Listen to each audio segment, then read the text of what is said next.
Welcome back to the Global Business Report here on Arise News. Investments and Africa, two words we love to talk about. The African Investment Forum with the theme Unlocking Africa's Value Chain is underway in Marrakesh, Morocco. This year, the forum focuses on climate-resilient infrastructure, strategic minerals, and digital disruptors to build sustainable, inclusive growth and much more. Here's the opening statement from the African Development Bank Group Chief Akinwumi Adesina. That Africa is the prime investment destination. That political will, commitment, leadership, and determination are there across Africa to provide wind behind the sails of investments. The presence of my dear sister Prime Minister of Barbados shows that Africa's development and that of the Caribbean are linked. We are linked by history, heritage, and blood. Africa and the Caribbean will rise together as we drive to ensure that we take our rightful place in the world in terms of unlocking the potential of our nations. Thank you so much, Your Excellencies, for honoring our invitation and for being here personally. The presence of heads of multilateral and regional financial institutions, chief executive officers, and business leaders, project developers, investors, and several ministers, a total of over 1,000 delegates, shows the global investment convening power of the Africa Investment Forum. We gather at a time of heightened geopolitical tensions and conflicts around the world, which have led to greater uncertainties and could weaken global economic growth. Yet, in the midst of the challenges, Africa is growing well and showing resilience. African economies witnessed a real GDP growth of 3.8% in 2022, higher than the world average of 3.5%. Yeah, we still need to do more, but our head is above water. 5 of the 6 pre-pandemic top-performing African countries are projected to be back in the league of the world's 10 fastest-growing economies for 2023 and 2024. African economies provide some of the best investment opportunities in the world. I am optimistic about Africa. Now, do not believe me for my optimism. Believe the data. Africa's population will reach 2.5 billion by 2050, when the continent will account for 25% of the global population. The New York Times recently affirmed in a headline, what we already know, that the world is becoming more African. With a youth population of 477 million people between the age of 15 and 25, Africa will be the key for supplying the global labor force. The size of the food and agriculture market in Africa will be worth $1 trillion by 2030. That's in less than 7 years from now. The African Continental Free Trade Area presents a consolidated market size of $3.4 trillion. The future of electric vehicles in the world depends on Africa. The size of the electric vehicles value chain is estimated to increase from the current $7 trillion to $57 trillion by 2050. That future as well depends on Africa.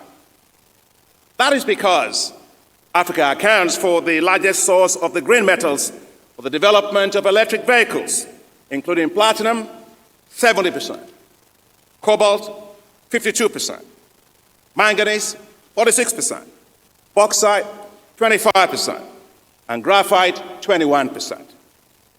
An assessment by Bloomberg NEF shows that the cost of manufacturing of lithium-ion precursor batteries in Africa is 3 times less than in the United States, China, and Poland, right here in Africa.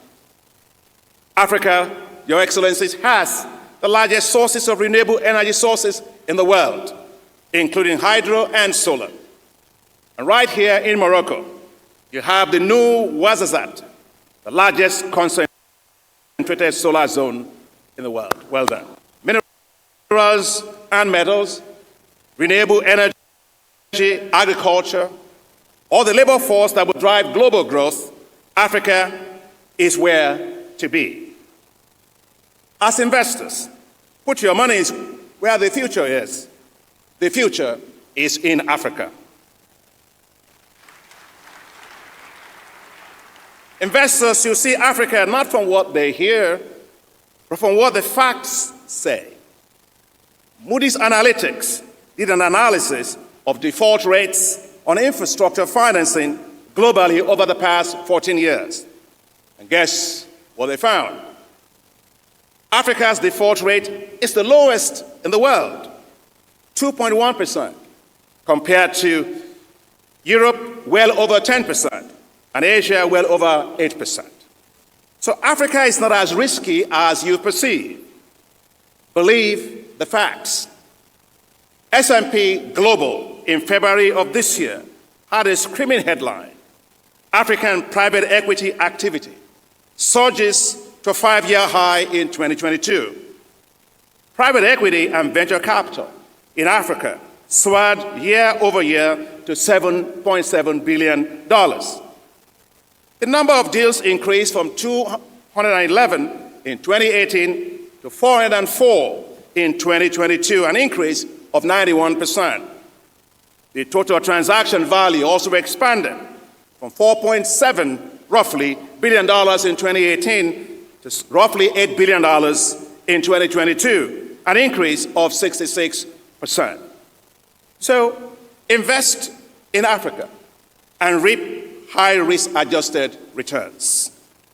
The Africa Investment Forum is the place where bankable projects in Africa meet with investors, where investors meet with heads of state and governments in investment boardrooms, where comfort is given to investments, where risks are managed, and where deals are closed. There are many international conferences focused on business opportunities in Africa. No gathering, however, has been more strategic and important in terms of its convening power and capacity to galvanize investment action on the continent than the Africa Investment Forum, Africa's premier investment marketplace. What makes the Africa Investment Forum unique and remarkable is that it is highly innovative and 100% transactional. There is no other global investment forum like it. We develop and curate projects, reduce transaction costs and risks, and accelerate the closure of deals. We also improve the overall business environment within which projects and investments are structured, developed, and delivered. Since the launch of the Africa Investment Forum in 2018 in Johannesburg, South Africa, it has drawn more than 16,500 participants and generated investment interest of nearly $143 billion. At the 2022 Africa Investment Forum Market Days, the Abidjan-Lagos Highway Corridor was able to secure $15.5 billion of investment interest. This corridor would transform the entire West African region and speed up regional integration and trade. And also last year, investment interests were secured for $3.6 billion for the East Africa Railway Corridor, linking Tanzania, Democratic Republic of Congo, and Burundi. We are delighted that the Africa Investment Forum has so far closed deals, investment gaps worth $11 billion, ranging from liquefied natural gas, renewable energy, agribusiness, industrial manufacturing, creative industry, housing, and transport. It is time, again, for investment action. It is time to do it again. So let's do it again. As we meet over the next 72 hours, I ask that investors take advantage of the boardrooms to be chaired by the Excellencies heads of state and government. Let's be concrete, let's be bold, and let's be decisive. The boardrooms are well prepared. They showcase investment opportunities across various sectors in Africa. The clock is ticking. The project developers are here. You, the investors, are here. The heads of state and government, our leaders, are here, and the financial institutions are here. So, let the deals begin. Welcome again, and thank you very much.